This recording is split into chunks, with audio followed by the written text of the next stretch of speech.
இந்த கணவன் மனைவிகளுக்குள்ள சண்டை வர்றதுக்கு மூல காரணமே இந்த மாமியார்கள் தான் போல. ஆமாங்க, கரெக்டா சொன்னீங்க. இந்த மாமியார் தாங்க முடியல.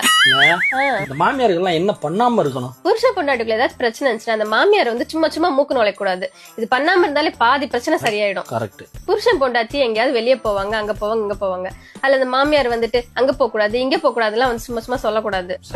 உங்களுக்கு ஒருத்தவங்க குட் மார்னிங் மெசேஜ் அனுப்புறாங்கன்னா குட் மார்னிங் மெசேஜ் சுத்தி வாங்குவாங்க, இல்ல எங்க டூர் போவாங்க. காலையிலேயே உங்களை பத்தி அவங்க யோசிச்சது அதிகாரம் பண்ணக்கூடாது. குட் மார்னிங் மெசேஜ் அனுப்பியிருக்காங்க. Good morning.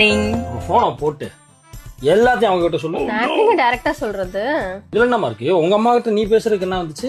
எங்க மாட்டியா? ஆமா, பையனோட அம்மா குடும்பப்படுத்துறாங்கன்னு சொன்னதெல்லாம் அந்த காலம்.